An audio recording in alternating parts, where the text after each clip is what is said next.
Hi, I'm Jenny Brocky. Tonight on Insight, what's it like to have a sibling with a disability? Sometimes when he's grumpy or cranky, we can't go anywhere and we just have to stay home and do nothing.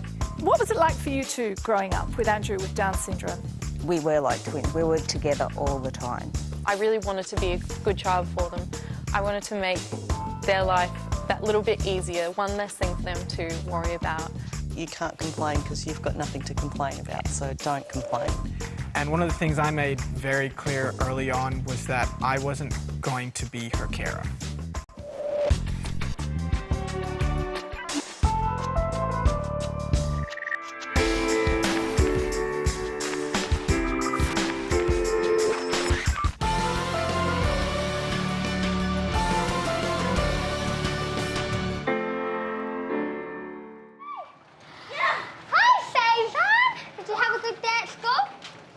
Yep, a good day today. Okay. Sit down. Good boy. You went swimming now? Yep, we did go swimming. I can smell the chlorine. Cezanne, he is sometimes really happy. It makes me happy when he's happy because he's disabled and he can't really do anything. Can't hold the ball. He loves when we play with him. Yay! This is my big brother and he is snoring or breathing very heavily. He is eating his wafer biscuits. They're one of the only ones that he can eat. We have to ask him yes or no questions. So like, do you want lasagna for dinner? If he either does nothing, which is his no, or he says this, which is yes. He can eat, but he can't eat by himself. He has to have someone by his side. He can only eat certain foods. Suzanne, you want us to sing you a song? Sing a song? Yeah, we'll sing you a song. You want to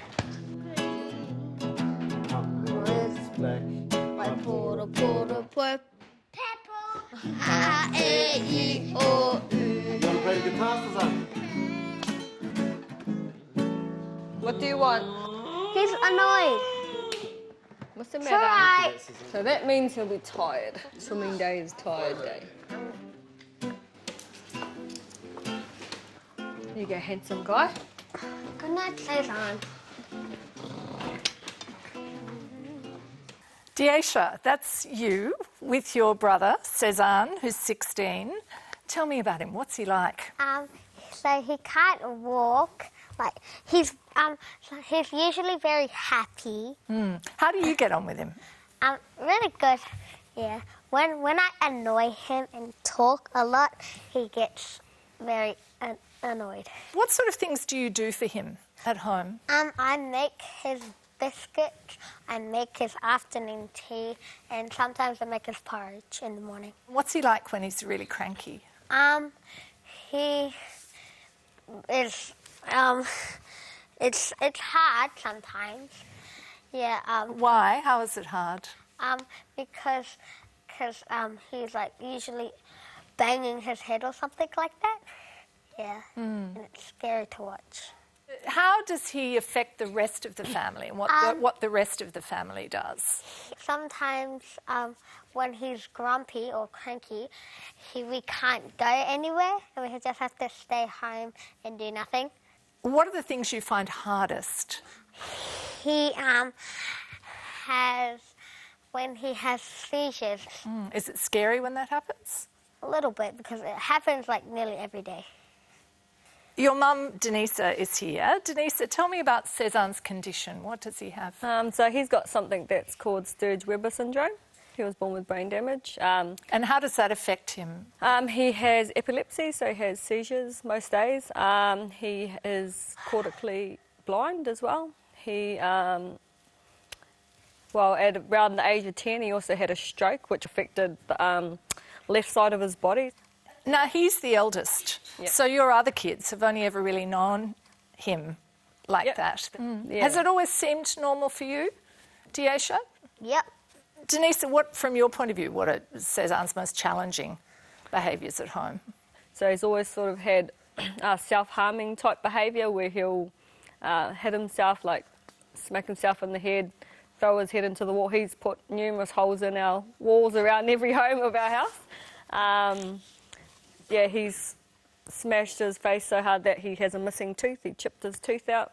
He has scars in his head from years and years of hitting his head on the ground.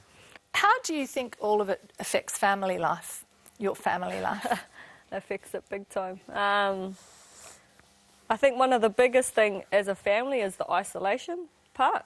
Not being able to just, I don't know, be that normal family, I suppose, that we can just go and do things. You know, if people invite us over for the weekend, you know, or come out to dinner tomorrow night, we're like, got to let us know in advance. We always feel like we have to be prepared. And how would you describe his personality? He's a cheeky guy.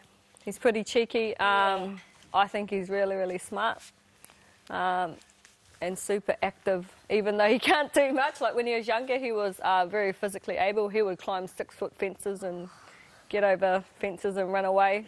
One of his special schools he was at purposely had fencing built because he was such an escape artist.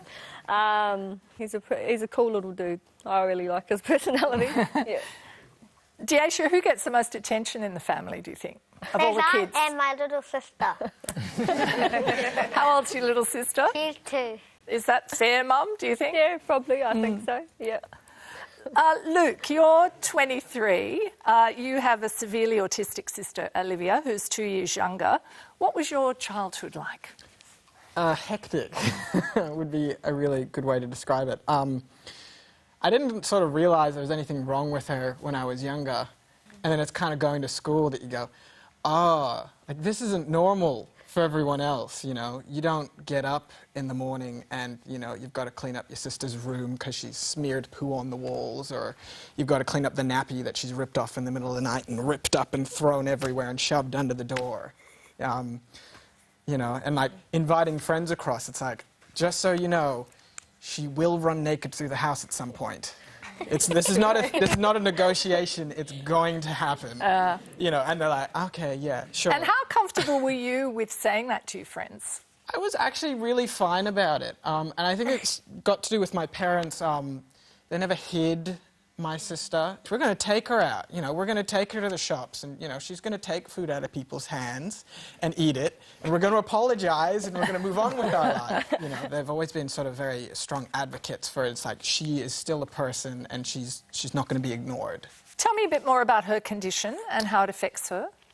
So she has a mental disability, so she's completely physically able, but she's got autism, so she's got a lot of autistic traits that are really difficult to manage, lots of really challenging behaviours. I really relate it to the self-harm, because she has scars on her hand, really big, like welts from, she bites herself a lot, and then she'll hit her head with her hand, or she'll put holes in the wall too, you know. And you're only 2 years older. I mean, what was that like for you growing up with that? Intense. You know, you don't get a lot of sleep being a sibling that has, you know, someone with severe autism. You know, she'd be up at 1, 2, 3 in the morning, you know, just making noise. What's she like as a person? When she has a good day, she is the most beautiful person you've ever met. You know, she's adorable. She has the most brilliant smile. And she'll look at you and she'll give you this big smile and she'll come and give you a kiss and a hug. And she's also super cheeky. But then, yeah, the days when she's bad are, you know, it's a completely different thing. Yeah. And she'd run away. She was an absconder, yeah? Oh, yeah, big time. We have fences that are, like, 10 feet high, and they've got, like, an incline with, like, mesh that she can't get her fingers through, because she would get out in the middle of the night and you'd have a policeman come and knocking on the door. But she stopped being quite as energy intense, but the behaviours didn't go away. But, you know, rather than absconding, she would be violent instead, which was really, you know, intense. She's, you know, sent people to hospital with concussions before from headbutting them really powerfully, you know, and breaking glass in the back of the So quite glass. violent. Yeah, you know, and there was one day where she, and this was towards the end before she stopped living with us, she was getting carers constantly coming through the house, new ones each day, because we couldn't get consistent people. And one day she just lost it. She broke the coffee table, had the coffee table leg, was trying to, you know, attack the carer, broke a window, and the carer locked herself in the study because she was so terrified. How did all of that affect you as a family? It was hard, you know. It's stressful, you know. Your parents are stressed the entire time. And you can sense the tension all the time because everyone's so tired and everyone's on edge. There's never just a break, you know. You ran away when you were 16, didn't you? Yeah. Tell us about that. So my parents were splitting up at the time, and I was about 16 and, you know, fairly depressed. And, you know, it had gotten to this point where I couldn't handle all this stuff anymore. You know, my family is falling apart. My sister is so stressful. And just one day, I just didn't come back home, and they were calling, and, you know, I just wasn't answering, and I was just like, I can't do it anymore. That was a really tough year for me in general, because I skipped a lot of school that year, too. It was kind of just, yeah, that point where I think my parents finally realized that, like, he, you know, really needs help. We can't handle these things anymore on our own. Trudy, you're Luke's mum. What was it like? Yes. In hindsight, you could see how much it took out of you. But while you're in it, you just have to manage it. You don't have an option. You don't have a choice. You do it. It's, you know. What was it like for you juggling Olivia's needs and knowing what Luke was going through as well? I always try to make time for Luke. You can ask that, but I was well aware of that. One of the silly things I did, I read to Luke bedtime until he was about 16 years old or something like that. He enjoyed singing, so we encouraged that. You know, we enrolled him into Scouts, though, so that he could get some time away. He played tennis so that you could learn to give a separate space. So Luke had his own space. You know, we encouraged him to have his friends over, you know, and he would say, I could see some of his friends were awkward with Olivia. I could see some of them couldn't handle it. And I said to him, okay, let's do this. The people that visit with you, the ones who are comfortable and can accept Olivia, those are your friends. Yeah.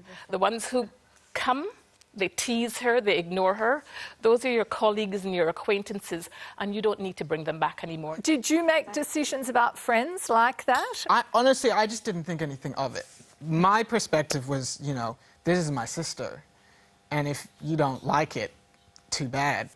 Denise, I noticed you were nodding when you were listening to some of that. Why? What did you relate to? Just in terms, I've told I've got an older son who's 13, and I can remember saying that to him with his friends, the ones that, you know, that accept Cezanne and are good around him, those are your real friends. The one that may mock you or tease your brother, those aren't your friends. So, Jodie, your older brother is here. Andrew, yes. Hi, Andrew.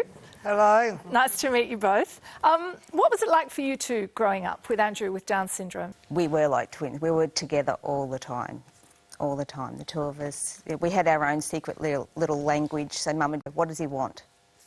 And I'd have to ask him, and I'd tell her and she goes, what is he saying? What is he saying now? You know, like, yes. So. And what sort of things would you do together? Pretty much anything. I was really lucky when I was young. A girl who was the same age as I was moved next door to us. We've been through school and everything. She also had a brother with a disability. So we've been best friends forever. So we've been each other's support, which has been really, really great as kids. And you and Andrew are very close, yeah? Very, very close, yeah. What's she like as a sister, Andrew? Oh, she's good. What sort of things did you two do together growing up? We go swimming. I was a little boy. Yeah. And... just lots of stuff, yeah? Yeah, lots of stuff. Jodie, you got into fights sometimes defending Andrew, didn't you? Can you tell us about that? You know, if kids started picking on him, that, you know, I used to have a couple of punch-ups with the boys. You know, because I was... What sort of punch-ups with the boys? Oh, yeah, well, we used to, one kid, I broke his nose once because he was bullying Andrew, so I just punched him in the face. He was bullying Andrew? I was 6 and I punched him in the face and broke his nose, so... You wouldn't remember that, right? Because you would have been... I remember that, yeah. You remember that? Yeah. Yeah, so Yeah? That's awesome. What did you think about Jodie sticking up for you like that? She's not sister. She's your sister. Yeah, that's what sisters do, right? Jodie, what about your parents? What was it like with them? They were usually really busy with work and things like that. So, you know, a lot of the time I think Andrew got most of the attention. I do have an older sister as well who doesn't have anything to do with Andrew's care now.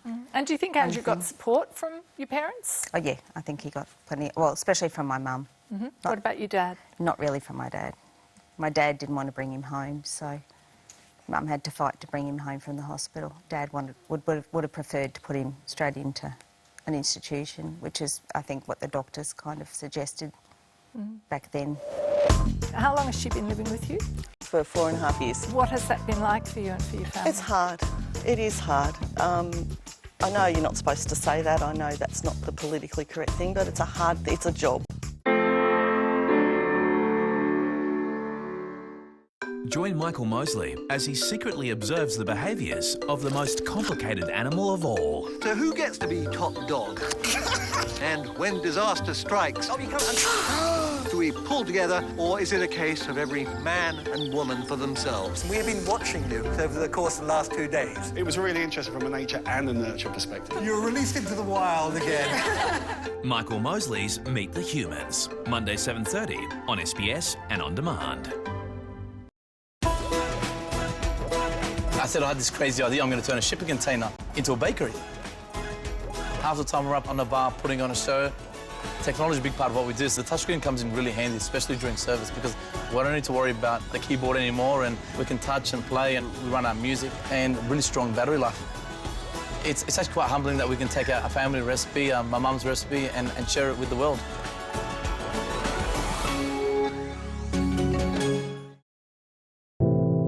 Adnan saw his father drown. Yana's mother was kidnapped. Aisha saw her mother assaulted. Maya desperately wants to go home. Right now, we're hearing the same stories from children around the world who are fleeing the horror of war, who've been forced outside, onto the streets and the roadsides. UNHCR can't end the conflict and violence destroying so many lives, but we can make sure refugee children are given shelter and protection, given food and clean water, reunited with families, and given hope for a future beyond the hell they've been through. Just call 1300 320 257 or visit unrefugees.org.au and give $13 a month, because innocent children around the world need shelter and protection right now. Actually. Got the ball back. Oh, well done. What would they do without us? That reminds me, Brian, I've been talking about getting life insurance. What do you guys reckon? Get a family a bit of financial security and all that. In fact, you guys could help us find a policy. Could you? Yeah. To get the right life insurance policy, don't leave it to chance, leave it to Choosy. Choosy's team of choosers make it easy for you to compare a range of policies. Call them now on 13 16 21. Simply tell them the payout you'd want for your family if something were to happen, and they'll get comparing. They'll help you be choosy about the cover amount. They'll help you be choosy about the benefits. And they'll help you be choosy about the costs. That way, you'll choose the life insurance policy that's right for you and your family. Call for a quote today and you could win this week's $200 gift card. Do it now. Call 13 16 21 or go to choosy.com.au to compare, choose and apply. When it comes to insurance, don't leave it to chance. Leave it to Choosy. My name is Alfred.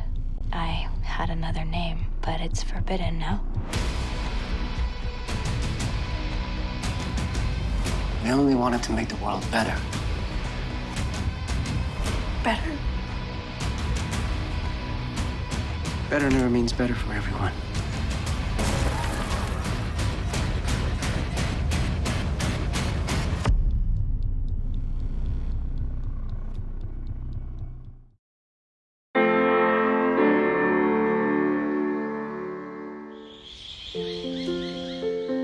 Days are pretty tight. It's like having a child again, you know, forever. Good morning. Time to wake up, darling. When my father died of lung cancer, I took over the role of caring for my disabled sister. Morning. Morning. Life became very different from a mother of 2 children working full-time job. All right, you ready? It's the longest glass of milk ever. And once she's finished her breakfast, she heads off into her bathroom and brushes her teeth, and then I'll give her a shower and arms up.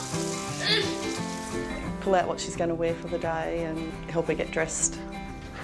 Try to keep her as independent as possible so she does what she can on her own, and I just help with the bits that she can't do.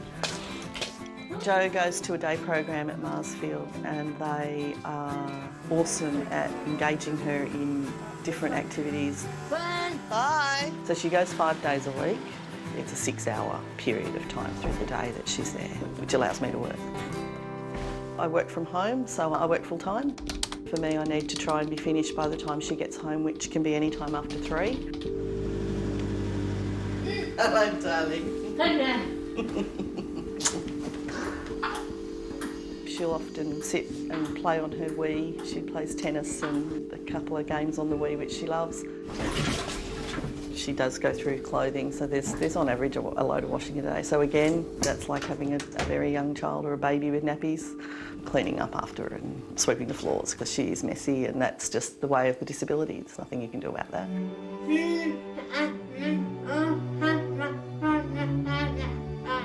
I look after her all the time since her father died. I think as a sister, you have to do what you have to do for your family. Because you do love me. Yeah. You do love me. Sarah, that's a pretty typical day for you and your sister Jo, your younger sister. How long has she been living with you? I've been living with her for 4.5 years since our dad. So you moved into her? I moved into her home. You have 2 older brothers. Did you expect to be her carer once your dad died? Yeah.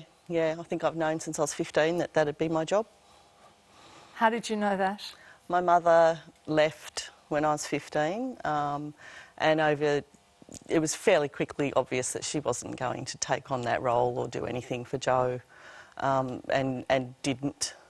So Dad did the job for 30 years, and through that time it was just me saying to him, I'll do it. So he made arrangements so we could make it work.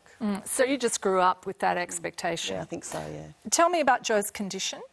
Jo has a ailment called arthrogryposis, which I understand is very rare. So that's physical deformity, club feet. She's twisted in the hips, so she's very small and very unable to do things. But she's also brain damaged, so she's mentally like a 4-year-old, really, I think. And she has epilepsy. You were 8 when she was born? Yeah. What were you told when she arrived? My parents brought her home, and basically, well, they told us they were bringing her home to die, so she wasn't expected to live. So that was the expectation. How old is she? She's 42. Yeah. So she's going to outlive us all, I think, yeah. Yeah, so that was the expectation. What effect did her arrival have on your life as an 8-year-old? Do you remember? Yeah, pretty much everything stopped. There was no extracurricular stuff. Going out? Yeah, no, there was just none of that.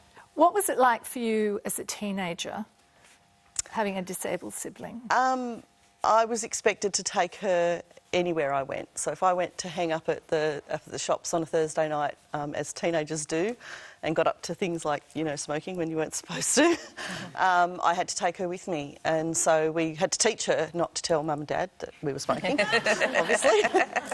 And did she do that? Did she? She never, ever dobbed on any of us. She knew what was in her interests, Probably, yeah. So just going back to how your parents coped, what happened? I genuinely don't think my mother could cope. I think they were children of the 50s, so I think she married the naval officer. She thought she was going to travel the world and do dinner parties, and she ended up with 4 children, which I don't think she ever really wanted, and realised that children muddied the waters. But then when she had this child that wasn't a perfect child, that dribbled and you had to feed her, and she took up everything, I just don't think my mother could cope, which is why she was really gone by the time my sister was about 8. Did you ever get angry about it? Yeah, my mum died 4 years ago, and it's only really in the last 3 years that I've actually gone, you know what, she couldn't cope, she did the best she could, and that was all she could offer, and I don't need to be angry anymore. But right up until then, I was always angry with her. Angry with your mum? Yeah. What about angry with Jo? Were you ever angry with her? Oh, no, it's not her fault. She can't. She's born that way. It's not her fault. No, not at all. So you never got frustrated as a God, kid yes. or angry? Or, yeah. Frustrated with her. Yes, frustrated with her, yes, constantly. You get these levels of frustration, and she doesn't stop. She can be relentless. And yeah. What about you, Luke? I mean, did you just get to a point where you were... It's, you know, sometimes you want to pull your hair out because you're like, what do you want? What am I doing wrong? What's this today? What have we done to upset you? What do you want? What do you need? And, you know, it's constant. It's this thing of constant, like, balancing act and trying to fit your needs with their needs. And obviously you're like, well, I want to do this, and you can't. Sarah, you had a separate life. Once you left home, you had a separate life for almost 30 years. I did. While your dad looked after Jo. How much has your life changed in the last 4.5 years since you've moved? Because you moved into the family home with her when your dad died, with your husband and my son. And your son, who's how old? 18. Okay, so how much has your family's life changed in those 4.5 years? Every aspect of it has changed. I had 2 children. We were living in a home in Canberra. I had a full-time job. My husband had a job. We were doing pretty well. You know, nice world. I had to pack all that up and move to Sydney. We left our daughter behind. She's still in Canberra. I lost my hair because I was so stressed about leaving my daughter behind. So, yeah, everything changed. So what's it like for you? What has that been like for you and for your family? It's hard. It is hard. I know you're not supposed to say that. I know that's not the politically correct thing, but it's a job, and it's a hard job to do sometimes. And you've got a full-time job that and you I have do a from full-time home, job, yeah. Which I'm very lucky that I can do that from home. And my employer's been extremely supportive, so I know how lucky I am. But yeah, it's hard. Jodie, tell us about your living arrangements with Andrew.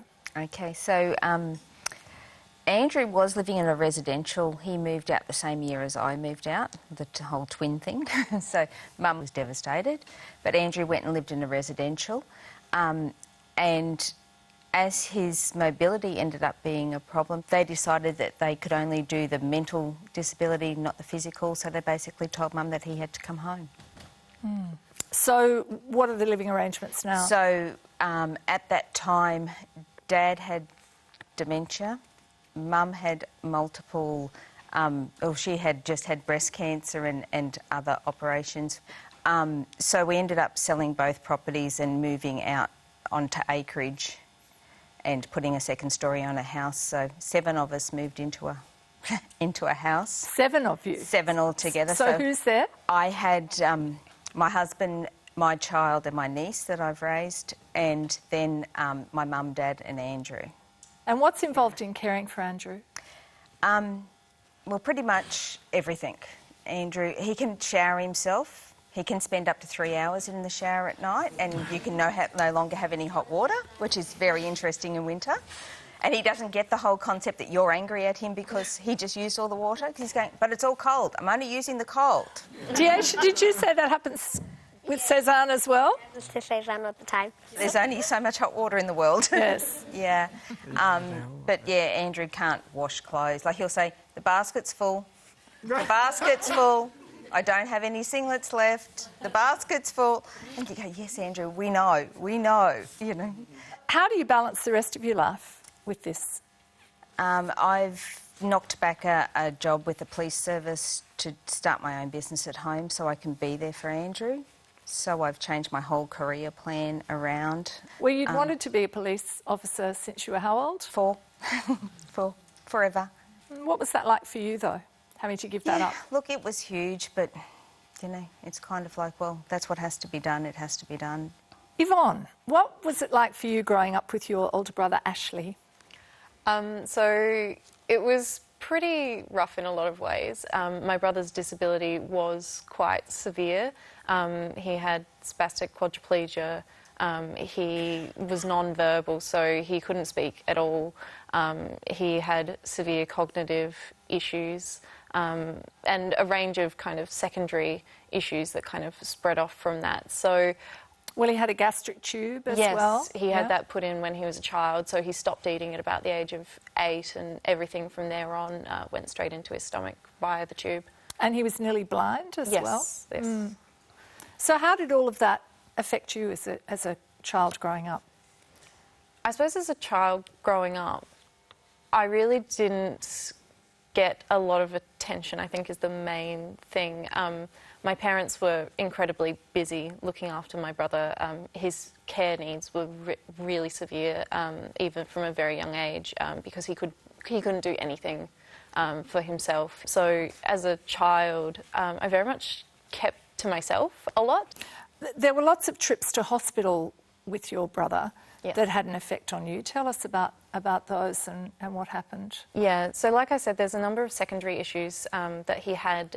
One of the most common was that he would get pneumonia a lot because he couldn't control his breathing properly, and so there would be a lot of, rushing to the hospital in the middle of the night, and I would say he was hospitalised probably 4 to 6 times a year.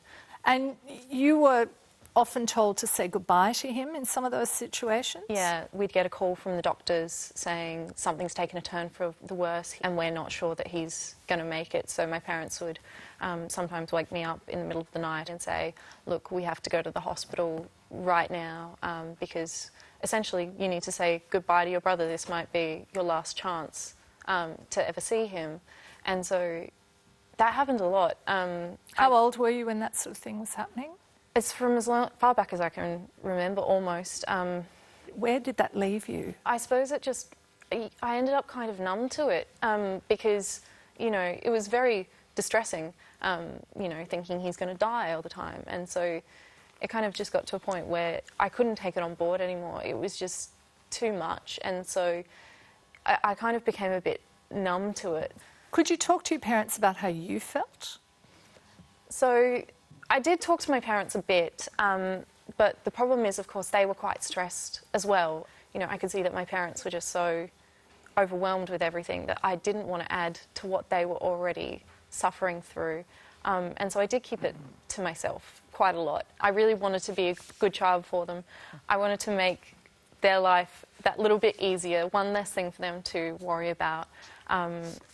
I suppose I really wanted to do well in school and bring home good grades and, succeed in all my extracurriculars and just be something they could be happy with when they came home. Anyone else feel that kind of pressure? Luke, hand up, yes. Absolutely. It's this thing where your parents are so concentrated on your sibling that you're like, I've got to, be the good kid. I've got to be really good, and I've got to make sure that I'm not being a pain for them because they don't have time for you to be a pain and to look after that and deal with that. Anyone else feel that kind of pressure? Sarah? Yeah, it was more a sense of, you can't complain because you've got nothing to complain about, so don't complain. And if you did, you were worried that people would say, well, why would you worry about that when your sister's like this, so you just... Yeah, exactly, yeah. Yvonne, what were you like as a teenager? I think my mother would describe it as moody, like all teenagers are, especially teenage girls. I was very emotionally volatile, but I suppose the difference was that having this and also having a lot of stress at home and this desire to do well, it definitely hit me very hard.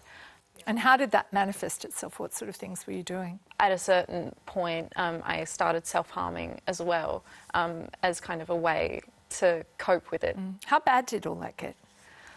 It got pretty bad. So, yeah, it kind of just started off with kind of what you might describe as lower-end self-harm in the form of cutting. But as I got older, I definitely started having a lot more difficulties, and particularly when it came to year 11 and 12, as a teenager you feel the pressure to perform anyway, but I had this internal pressure as well, and it got overwhelming. It got to be far too much, and then I just didn't know what I was doing or how I could cope, and I started having suicidal thoughts at that stage, and it was at that point that I realised it's too hard, and effectively I broke down crying in front of my mother one time and just told her I can't do this anymore. I can't keep up with everything, and I'm just struggling. I can't do it. How were your parents through all of that? So my mum first found out that I was having that I had depression when I was 13 because she saw my self-harm. She saw cuts on my stomach when I was getting changed one day, and confronted me about it. She was understandably horrified. She hadn't really thought that I was having any problems because, of course, I'd done everything I could to hide it. And how did you get through that stage? My mother, and she took me to the doctor and went to a psychologist, and that was tremendously effective. That was the first time that I really felt that the issue, that we were getting on top of the issue, that I wasn't being talked down to anymore. I was being treated as an adult. I developed an eating disorder, so I actually dropped to 42 kilograms. I never wanted to make Luke the third parent.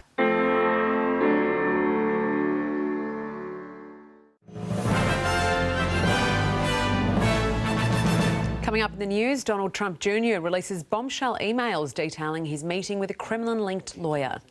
Celebrating lavishly, Kim Jong-un holds a banquet in honour of North Korea's latest missile launch. Republican and Elizabethan Malcolm Turnbull meets with the Queen.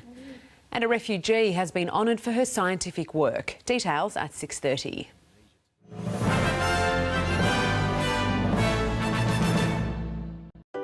Follow me and my friends on our tree change adventures.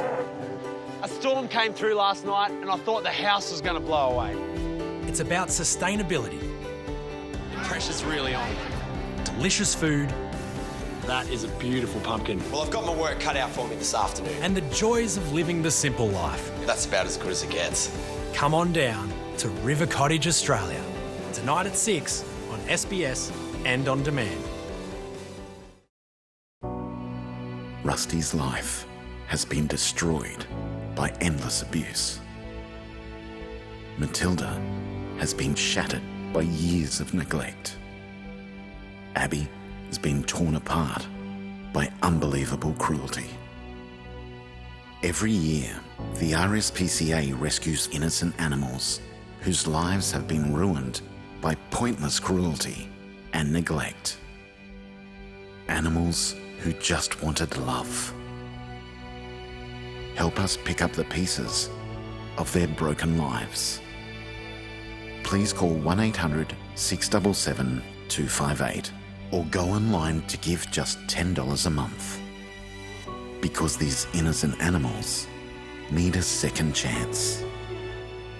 They need someone like you to help them. Thank you so much. Got the ball back. Oh, well done. What would they do without us? That reminds me, Brian, I've been talking about getting life insurance. What do you guys reckon? Get a family a bit of financial security and all that. In fact, you guys could help us find a policy. Could you? Yeah. To get the right life insurance policy, don't leave it to chance, leave it to Choosy. Choosy's team of choosers make it easy for you to compare a range of policies. Call them now on 13 16 21. Simply tell them the payout you'd want for your family if something were to happen, and they'll get comparing. They'll help you be choosy about the cover amount. They'll help you be choosy about the benefits. And they'll help you be choosy about the costs. That way, you'll choose the life insurance policy that's right for you and your family. Call for a quote today and you could win this week's $200 gift card. Do it now. Call 13 16 21 or go to choosy.com.au to compare, choose and apply. When it comes to insurance, don't leave it to chance. Leave it to Choosy. It hurts. Not as much as those drapes hurt my eyes. I like surprises. Is it a good one? Used to live for the game. Life was a ball. Like us, pets have health ups and downs. RSPCA Pet Insurance can help. It's easy and affordable with up to 80% of eligible vet bills reimbursed. And you can claim up to $11,000 a year with no excess. Plus, a portion of your premiums will support the RSPCA. For a quick quote, call 136 137 or search for RSPCA Pet Insurance now. You imagine 4,000 miles on a rowing boat. Just saying it should put the fear of God into you. Over 60 days, 9 men retrace Blythe's treacherous voyage, following the mutiny on the Bounty, with only his journal as a guide. I am clinging on for dear life right now. I think Blythe's journal is haunting us. They don't die on the next page, do they? Mutiny, Monday 8:30 on SBS and on demand.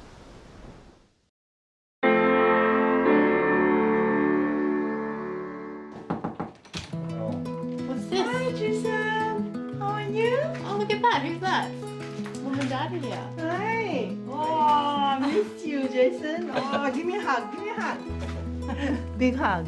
Mwah. Big kiss. Jason moved out from home about 7 years ago. Come for Daddy. What have you been doing, Jason? Want to go to the lounge room, the kitchen? Yeah. It's much nicer. Let Jason push himself, Dad. Wipe up your spill, Jace. It's a bit wet. You dab it like that. Dab it. Dab it. At the moment, I'm visiting Jason probably every 3 or 4 weeks, probably more every month. Just at the moment with work and my other commitments. Do they give you extra socks at night? Yeah, keep yourself warm. Double socks? Oh, Good. Did you snore? I did. I did. Do you wake the whole house at night with your snoring? You want a Kit Kat? Can you get me? You always talk about these Kit Kats, Jace, but I never get them. Or talk. Where's my Kit Kats? I think since Jason's been living out of home, we've seen like progressive improvements in his communication. He has a bit more expressiveness in the way he speaks, I think. Do you miss me when I'm not here?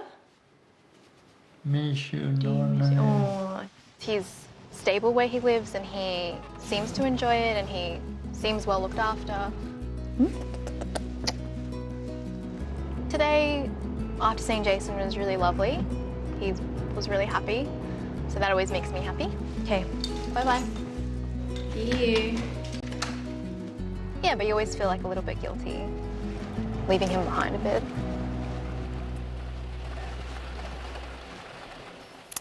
Jess, Jason has lived in supported accommodation for the past 7 years. Who does he live with?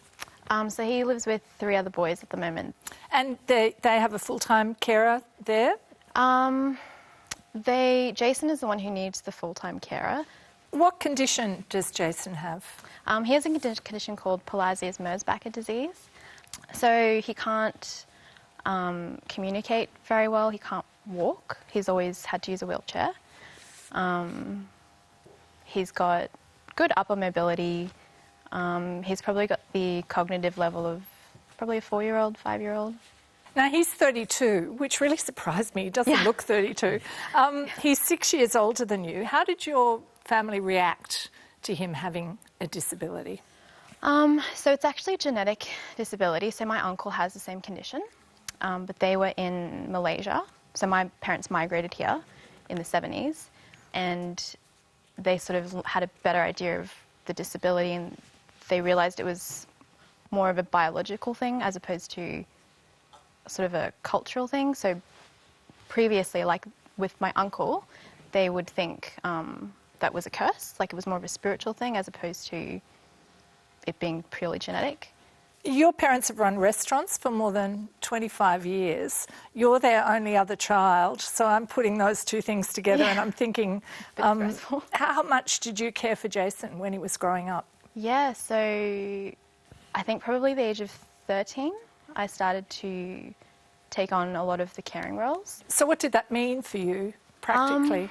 So pretty much everything, like feeding him, bathing him, taking him to the toilet, you know, putting on a game for him so he had something enjoyable to do. What was that like for you growing up in the family? It was pretty stressful because I kind of went through a similar experience to Yvonne when I was in grade 10, I think. What, depression or? I developed an eating disorder.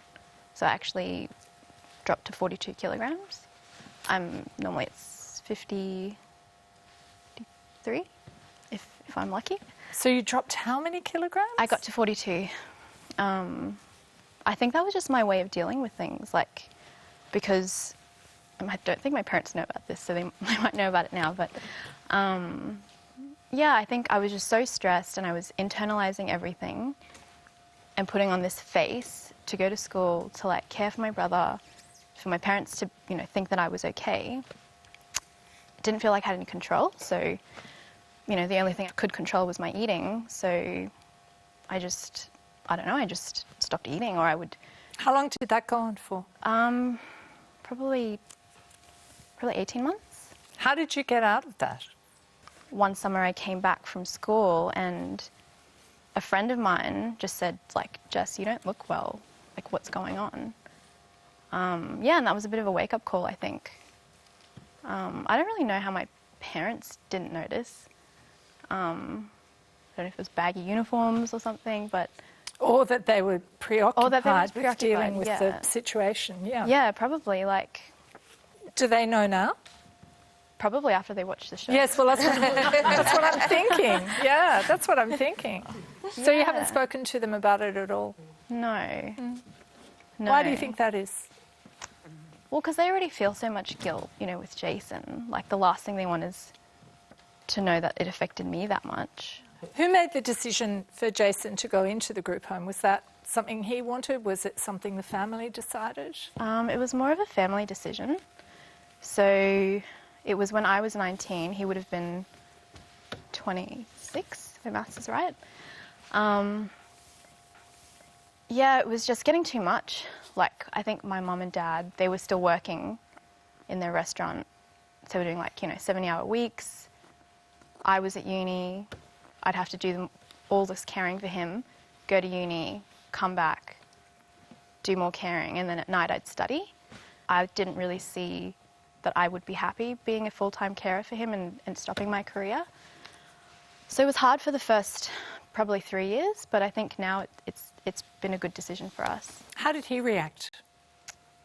He wasn't happy with it in the beginning.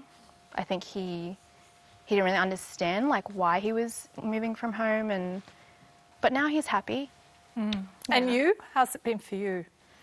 It's been good. The last, like, 5 years, I think I've been able to do all the things that I haven't really had time for growing up. You know, we've travelled heaps. It shaped my career path as well. Like, I'm an occupational therapist, so it kind of fits. Luke, where's Olivia living? So she lives in a full-time accommodation as well, in Mount Evelyn, which is about half an hour away from where we live. And I have to say it was one of the best things that probably happened. Because I think from about the age 16, I started telling my parents she needs to go. And it wasn't, you know, a spiteful thing, but it was a thing where I could see how much it was not only affecting me, but it was affecting my parents. And I kept saying to them, this can't go on forever. Why are you denying this? This is exhausting. And one of the things I made very clear early on was that I wasn't going to be her carer.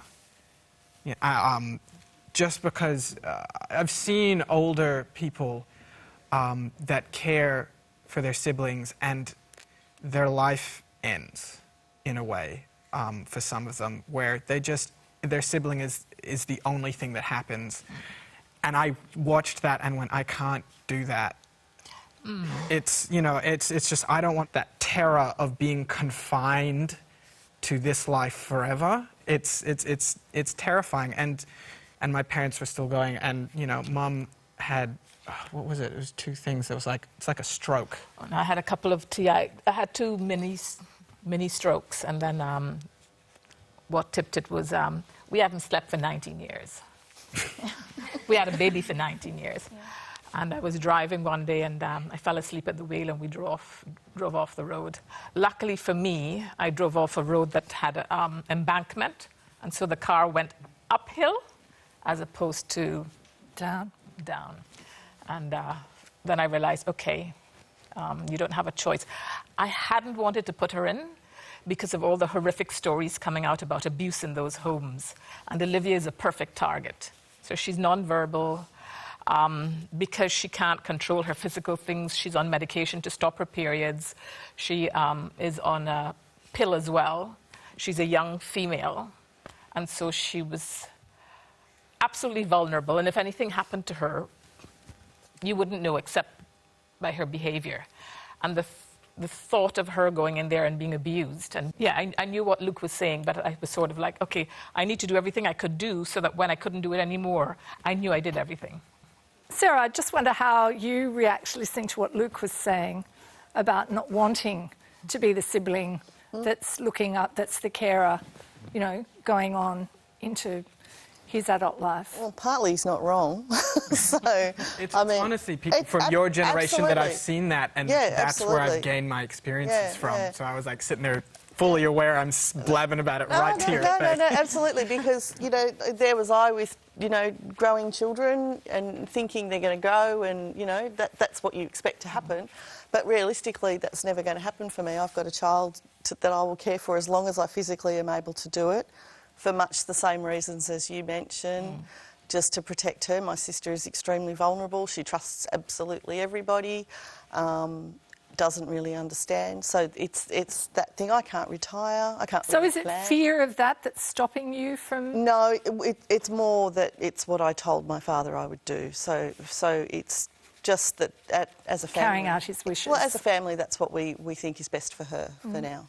Trudy, what was it like for you then when you finally did make that decision to put Olivia in care? I mean, there was a growing thought that I would have to do it, and I understood the impact it was having for Luke. I never wanted to make Luke the third parent, never did, and I tried to avoid that as much as possible. Yvonne, your only brother, Ashley, died 3 years ago. What's life been like for you since then? So, since my brother died, life has been oddly normal. It's kind of this weird thing of, growing up in that situation. There were a lot of things I couldn't or didn't do. So, you know, actually going and travelling overseas has been a wonderful development. And just time. It's so much free time that I've never had before in my life. My brother died when I was about halfway through my law degree. And until that point, I had some caring responsibilities, and that would eat up a lot of time. And so I was getting through university. Like, I was doing okay, but after my brother died, I actually didn't know what to do with all the free time. And so I really did put it into my study. And I've just finished my law degree, and I've come out with an excellent GPA, excellent extracurriculars. But it all came after my brother died, just because I had so much more time that I couldn't have had otherwise. And how did you react to that? How have you reacted to that? Yeah. So, I mean, obviously it's great to actually feel like I'm succeeding, because you don't get anyone saying, oh, yes, you've won Best Carer of the Week, you know. It's just the thing you do. And so on that level, it was really gratifying. But at the same time, I couldn't help but feel a bit guilty about it, because obviously my success, it feels like to me, has come at the expense of my brother dying. And that feels horrible. It feels horrible to say, you know, suddenly I can do so much, and it's because he was holding me back in a way. And because he's my brother, it feels like a terrible thing to say. But the reality is that it's true. How have you dealt with that? I do, you know, feel guilty. But, you know, I suppose it's this thing of an ongoing process for me of trying to deal with that. And I think it's that thing of time heals all wounds. Luke, you work in the disability sector part-time. Yeah. Why did you choose that? I don't know that I'm ever going to fully escape that. And I don't know that I want to, because I'm like, that's still such a part of my identity. And it's a way of giving back to the community that gave stuff to my family as well. You know, we had carers come through, and all I can think of is, like, what better way to help out other people than to give back? How do you see your future now? Well, now that my sister's in care, I feel a weight off my shoulders in terms of responsibility. Something that I now know, I'm like, if I want to pursue something, I can do that knowing that she will still be looked after and cared for. And I know that eventually, as I get older, I will have to take over some responsibilities because we haven't relinquished her entirely to the government. You know, I will have to take some of those things on board, and maybe some aspects of my life I can't necessarily pursue. Like, you know, I know I'm like, all right, if I'd like to live overseas, I won't be able to do that forever. Sarah, how do you see your future? Living in my sister's home until I can't do it anymore, basically, yeah. We talk about retirement, but it's a bit of a pipe dream, and we know that, but... Why is it a pipe dream? Well, I hate to say it, but for us it's she dies and then we can go on, or I physically can't do what I do anymore and then we have to look at alternate accommodation. So both of those are pretty horrendous outcomes, so it's a pipe dream, really. So you can't see any prospect of retirement? Doesn't stop us talking about it, doesn't stop us dreaming about it, but yeah. Jess, how do you feel about having kids of your own? Not anytime soon. Maybe one day. Have you been tested? Yes. To see if you carry this? I'm not a carrier, which has been a giant weight off my shoulders. I'll probably still get tested again, just to be sure. Luke, do you think about having kids? I'm terrified of the possibility. Seeing what it does to so many other people, it's that thing of, could I do that? My mum had two strokes from caring for my sister. And I'm like, am I prepared to go through that? I don't know. And once again, I mean, it's that guilt of, are you that selfish? And I'm like, is it selfish of me to think that way? But, you know, it's scary. Yvonne, what have you learnt, do you think, growing up with a sibling with a disability? I think the main thing for me is that I was really living, you know, an alternative life to most people. I saw, you know, something that most people would never see. And so for me, it really taught me that you can't just judge people from looking at them. You have no idea what is going on in their lives. And so, you know, without wanting to, you know, talk too highly of myself, you know, I think it has made me more empathetic and non-judgmental of other people, because anytime I feel negatively towards someone, I just go, I don't know what they're going through. Like, they could be just like me and I would never have any idea. And so I think that's something that has really carried through. Thanks so much for joining us. Thank you, everybody, for joining us tonight. It's been a really interesting conversation. Great to have you here. And that is all we have time for here, but let's keep talking on Twitter and on Facebook. We basically share everything from a job, a car, a bedroom to even a boyfriend. Yeah, we've got exactly the same ATAR at the end of year 12. So what was that? 99.5. Only real difference I can say is that I'm gay and Doug's straight. We'll be back